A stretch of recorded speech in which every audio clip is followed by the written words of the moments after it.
Part 1, The Hook in Childhood. The Shadow of a Brushstroke. There is a painting, haunting, violent, unforgettable. Ivan the Terrible and his son Ivan on November 16, 1581. The image of a father, maddened by rage, cradling the lifeless body of his murdered heir. The Tsar's eyes wide with horror, his hands trembling, the blood still wet. This single canvas shocked an empire. Some who saw it whispered that the painting itself was cursed, that it carried the madness of the Tsar into the present. Guards in Moscow reported fainting in front of it. Critics called it dangerous, too real to be safe. The man who created it was not Russian by origin as so many believed, but Ukrainian, Ilya Repin, born in the quiet town of Chugyev in 1844. A boy who would rise from poverty to become the greatest painter of his generation, and the one who captured not only faces but the soul of a people. But his story was never simply about paint and canvas. It was about obsession, about torment, about an artist trapped between empires and identities. To understand Repin is to walk through storms, the tragedies of his homeland, the conflicts of his spirit, the shadows of history that he carried with him until the end. Seedling childhood in Chugyev. The town of Chugyev, surrounded by the Ukrainian steppe, was small, military, and poor. Repin's father, a retired soldier, earned barely enough to feed his family. His mother, though strict, carried in her the deep songs of Ukraine, melancholic folk tunes that would echo in Ilya's memory for the rest of his life. As a child, Ilya was quiet, restless, and always sketching. He used charcoal stolen from the stove, smearing black lines on scraps of wood, on walls, on anything he could find. Neighbors recalled a boy who seemed more interested in staring at faces than in playing with other children. He studied wrinkles, shadows, the way sorrow bent a mouth downward or how laughter shone in a villager's eyes. At the age of 12, he was apprenticed to an icon painter in Chugyev. Day after day he mixed pigments, prepared wooden panels and copied religious images. But while his master demanded rigid formality, Ilya's mind wandered. He tried to add depth to the saint's eyes, to paint the Virgin's sorrow not as stylized lines but as human grief. His master scolded him. Icons are not for emotions. They are for worship. But young Repin could not stop searching for something deeper, truth in the human soul. High voltage, the hunger to escape. By his late teens, Repin was consumed with the need to go beyond Chugyev. He had heard of the St. Petersburg Academy of Arts, a place where real painters, great painters were trained. But his family was too poor. So he painted icons, portraits of merchants, any commission that could feed him. With the coins he earned, he bought paper, brushes, cheap colors. Every night he sketched in candlelight, his eyes burning, his fingers stained with pigment. Finally, at 19, with a bundle of belongings and a head full of dreams, he boarded a cart heading north. The journey was long, harsh, and uncertain. But in his heart, Repin knew. He was not just leaving Chugyev. He was leaving poverty, anonymity, and the fate of a forgotten boy. Artist palette arrival in St. Petersburg.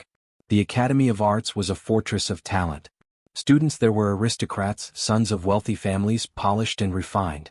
Repin was poor, provincial, and Ukrainian. His accent, his clothes, even his manners made him an outsider. But what he lacked in status he made up for in ferocity. He worked harder than anyone, sleeping little, painting constantly, obsessed with surpassing his peers. His early works astonished his teachers with their raw intensity. He painted not as if he were copying reality, but as if he were tearing into it, pulling out veins, muscles, blood, and truth.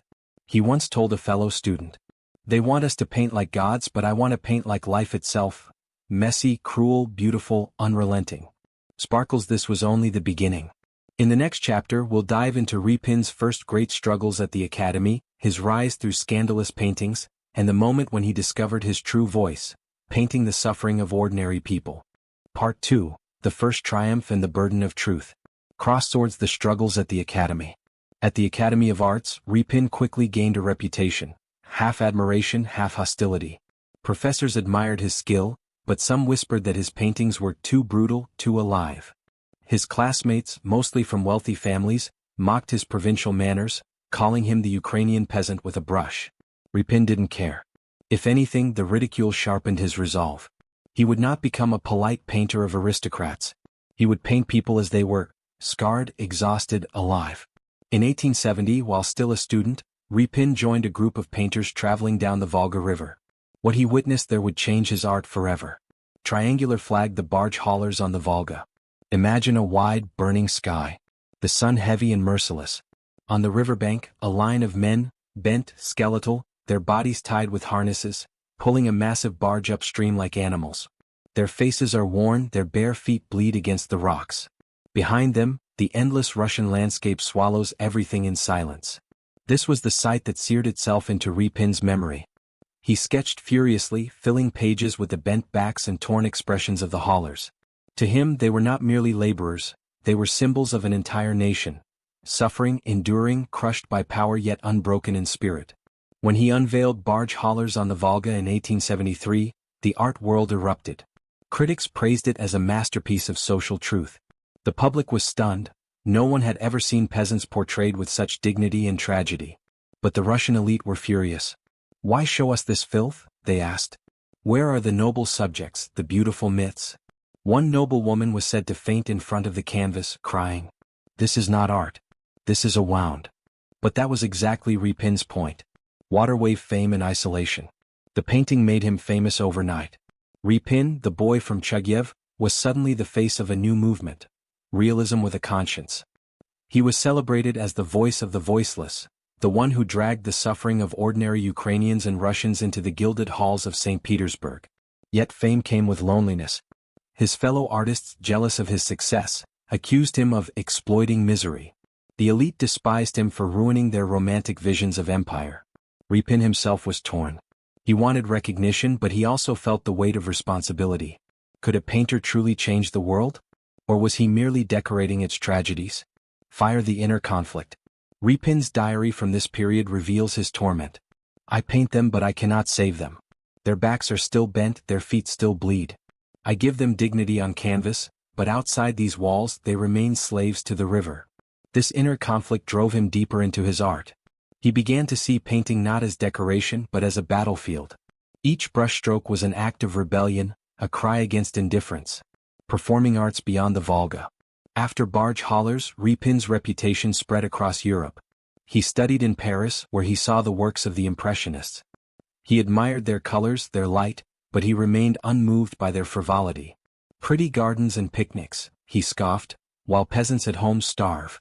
In Paris he painted Parisian café, capturing the glittering life of the bourgeoisie with a cold, almost sarcastic eye. But in his heart, he knew where his true mission lay, back in his homeland among his people. Sparkles, this was only the beginning of his greatness. In the next chapter we'll witness his most shocking and terrifying masterpiece, Ivan the Terrible and His Son, a painting so horrifying that it was once banned, and so powerful that even today, people swear they feel madness emanating from it. Part 3, Ivan the Terrible, Madness on Canvas and Repin's Own Demons. Drop of Blood, the Birth of a Nightmare. It was the late 1880s when Repin conceived what would become one of the most shocking paintings in Russian and Ukrainian art history. He had long been fascinated, even haunted, by stories of tyranny, cruelty, and the thin line between power and insanity. One tale above all consumed him, the murder of Tsarevich Ivan by his own father, Tsar Ivan IV, known to history as Ivan the Terrible.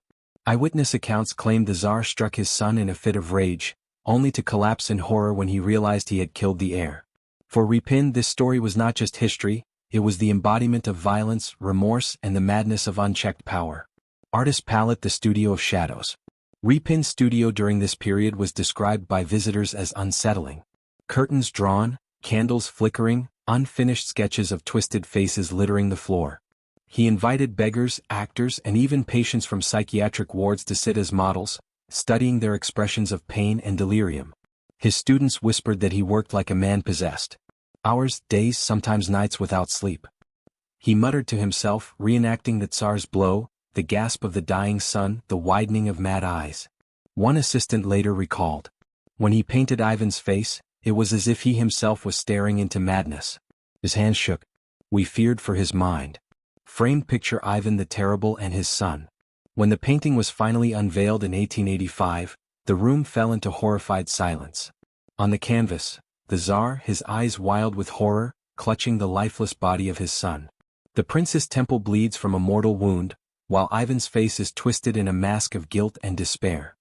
His fingers, long and bony, dig into the flesh of his child's body, as if desperate to hold on to what he himself destroyed.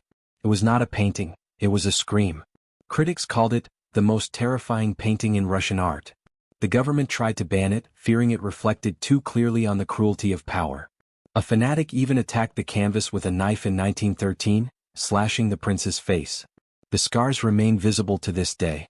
Skull Repin's own reflection. For Repin, the painting was more than history. Was a mirror. He was no stranger to rage, guilt, and inner torment. His personal life had begun to unravel. His marriage to Vera Shevtsova, once filled with tenderness, collapsed under the weight of his obsession with art. He was often absent, consumed by work, indifferent to domestic life. Their separation left him isolated, haunted by a sense of personal failure. In letters he confessed, "I too have struck with words, with coldness, with neglect. And like Ivan, I realize my cruelty only when it is too late." New Moon Crisis of the Soul. The success of Ivan the Terrible and his son came at a cost. Repin became notorious for his intensity. Friends described him as half alive, half devoured by his own demons. He drank heavily, wrestled with insomnia, and sometimes spoke of giving up painting altogether. Yet paradoxically, his suffering only sharpened his art. Each new work carried a deeper weight, as though he was channeling not only his own anguish but the suffering of an entire nation. Crystal Ball, the turning point. But even in his darkness, Repin refused to surrender. "If my life is pain," he wrote, "then let my art be its confession." And so, with trembling hands but unbroken will, he turned once again to his canvas. His next works would explore not just horror, but the soul of his people. Portraits of revolutionaries, peasants, thinkers, and saints. Yet the image of Ivan's eyes, the madness, the guilt, never left him. Some said he carried that painting inside his own heart until his dying day. Sparkles in the next chapter, Part 4, will see Repin at the height of his fame, celebrated across Europe, painting the greatest thinkers and revolutionaries of his time, yet always chased by shadows of tragedy and the price of genius. Part 4, Glory, Ghosts, and the Final Brushstroke. Glowing star, a painter of a nation. By the 1890s, Ilya Repin was no longer just a painter. He was a monument in his own lifetime, the living embodiment of Russian and Ukrainian art. His canvases hung in museums, his name echoed in salons, and intellectuals sought his company as if he were a prophet. Writers like Leo Tolstoy, musicians like Modest Mussorgsky, revolutionaries and scientists, all of them sat for Repin's brush. His portraits were not flattery, they were revelations. Tolstoy barefoot in the grass, simple yet Titan-like. Musicians painted as though their faces themselves vibrated with symphonies. Each portrait peeled back flesh and bone to show the raw human spirit. Critics called him the surgeon of the soul. Performing arts, the phantom of the barge haulers. Yet, no matter how high his fame soared, ghosts followed him. He could never escape the eyes of his barge haulers, nor the madness of Ivan the Terrible. One evening, standing before his painting of the exhausted men pulling their boat against the current, he reportedly whispered, "I painted them once, but they walk with me forever. I hear their chains in my sleep." His students sometimes found him staring at the painting in silence for hours, as if waiting for the figures to speak. Broken heart, personal tragedies. Behind the triumphs, Repin's private life was marked by solitude. His marriage never healed. His children drifted away, wounded by his distance, his consuming obsession with art. Friends adored him, but even they admitted he was often unreachable, his body present, but his spirit elsewhere, trapped in his canvases. As he aged, his health began to betray him. His right hand, once so steady, was ravaged by arthritis. The hand that painted Ivan the Terrible, that carved the faces of Tolstoy and countless others, stiffened, twisted, became a cage of pain. Doctors told him to stop. But Repin, stubborn and fiery, refused. He strapped brushes to his wrist with leather bands, forcing movement even as his joints screamed. "If I cannot paint," he said, "then I cannot live." Milky Way, the house at Kwakala. In his final decades, Repin retreated to his estate in Kwakala, now in Finland. The house, named Penades, became both sanctuary and prison. The rooms overflowed with half-finished canvases, portraits in progress, strange experiments in light and color. Visitors described the studio as almost mythic, towering easels, the smell of turpentine, canvases glowing like windows into other worlds. But in the evenings when the lamps burned low, shadows crept across the walls and Repin, old, weary, half-blind, would sit before them, whispering to his ghosts. One student recalled, "At night, he seemed to be speaking not to us but to his paintings. As if they were alive and he their prisoner." Candle, the final years. Repin lived through revolutions, wars, and the collapse of empires. He saw Russia torn apart, and though exiled by boarders in Finland, his soul remained tied to his homeland. He painted less, but his vision deepened, becoming almost mystical. In 1930, at the age of 86, Ilya Repin died in Kwakala. His brushes lay scattered across his studio floor, the last canvas unfinished, an image of Christ, radiant yet sorrowful, staring out from the silence. New Moon, the legacy. Today Repin's art still unsettles, still pierces the heart. His barge haulers march endlessly against the current. His Ivan the Terrible still screams with guilt and madness. His portraits still burn with the fire of human spirit. But perhaps the true legacy of Ilya Repin is not just on canvas. It is in the way he showed us ourselves, our pain, our rage, our greatness, and our ruin. He was a man torn by demons, yet also a bridge between worlds, between Ukraine and Russia, between suffering and beauty, between the fleeting breath of a moment and eternity itself. And if you ever stand before one of his paintings, listen closely. Behind the brushstrokes, beneath the colors, you might still hear it, the rasp of weary footsteps on the shore, the gasp of a father holding his dying son, the echo of a hand that refused to stop painting until death itself took the brush away.